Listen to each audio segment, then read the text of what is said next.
Selamat malam semua. Assalamualaikum warahmatullahi wabarakatuh.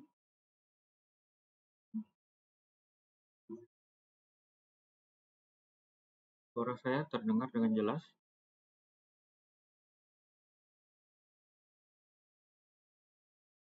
Oke, baik ya. PowerPoint-nya sudah bisa terbaca?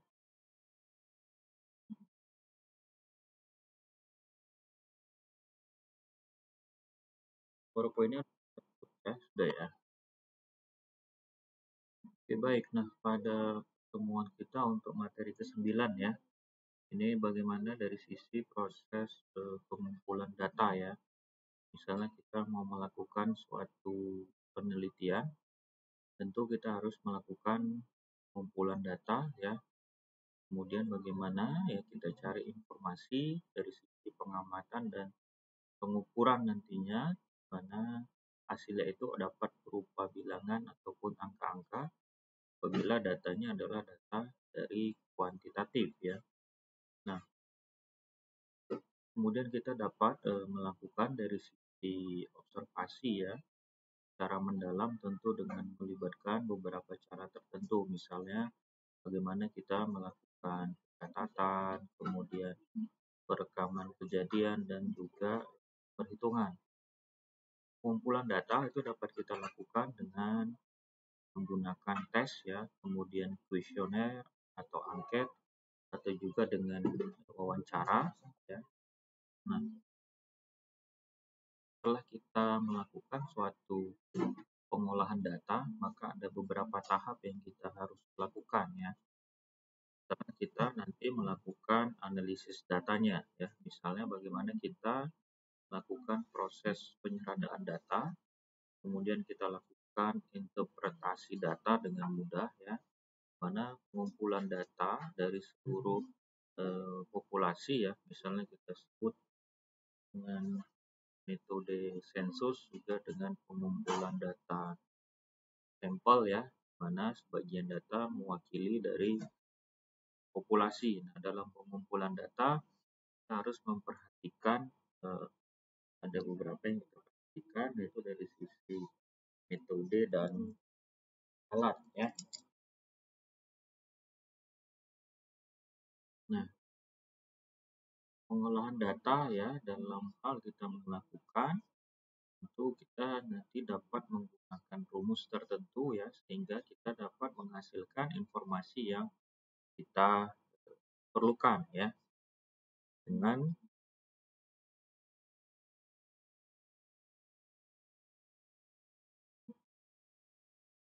Ada beberapa kegiatan ya yang dilakukan oleh peneliti dalam pengolahan data. Misalnya itu dibagi dengan beberapa tahap. Pertama itu adalah editing atau memeriksa, di mana dengan memeriksa daftar pertanyaan yang telah kita serahkan oleh para pengumpul data. Pemeriksaan daftar pertanyaan yang telah selesai itu kita lakukan secara bertahap. Pertama itu adalah kelengkapan jawaban, kemudian keterbacaan tulisan, relevansi jawaban. Ya. Kedua, memberi kode atau coding. Ini merupakan mengklasifikasikan jawaban-jawaban dari para responden ya ke dalam bentuk angka atau bilangan ya. Nah, biasanya klasifikasi itu dilakukan dengan cara memberi tanda atau kode ya berbentuk angka pada masing-masing jawaban. Nah, misalnya jenis kelamin laki-laki itu kita beri kode 1, perempuan kita beri kode 2, dan model dengan seterusnya. Kemudian ketiga adalah pengolahan ya. Jadi pengolahan setelah semua kuesioner itu terisi dengan penuh dan benar, kemudian dilewati dengan metode pengkodean, kemudian dari sisi memproses data dengan cara mengentry data dari kuesioner ke dalam paket program komputer ya.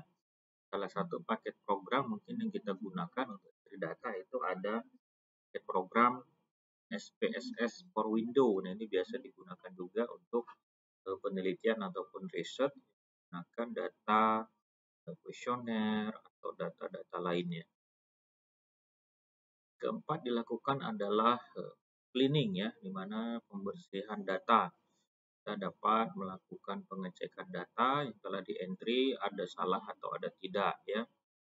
Nah, karena kesalahan itu bisa terjadi pada saat kita mengentry data, kita masukkan ke dalam komputer ya. Jadi data yang kita sajikan itu dapat berbentuk yang mudah dibaca dan dimengerti ya, dengan tujuan memberikan informasi dan memudahkan interpretasi hasil dari analisis. Nah, secara garis besar itu ada 3 cara yang sering kita pakai untuk penyajian data. Itu ada tulisan, ada tabel, kemudian ada diagram ya. Nah, penyajian data itu dapat berupa tulisan atau narasi, kemudian tabel, daftar, dan juga dari sisi grafik maupun diagram. Dipersilahkan, sampai sini ada yang mau ditanyakan. Sambil ada yang mau ditanyakan, tolong diaktifkan videonya. Kita mau ambil absensi record kita.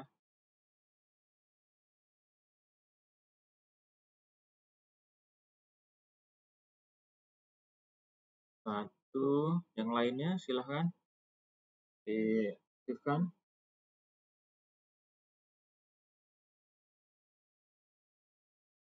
Ada Eman, lagi jalan ya, Faru Rozi, Diki.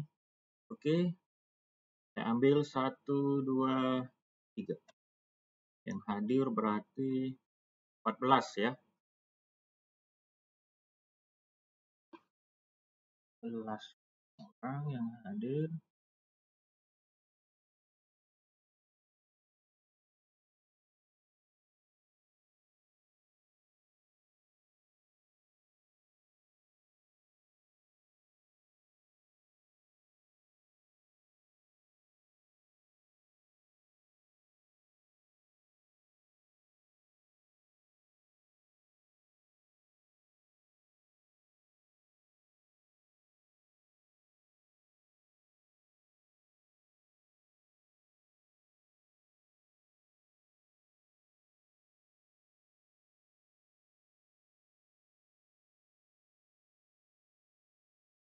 Baik, silahkan. Ada yang mau ditanyakan lagi atau sudah memahami? Kalau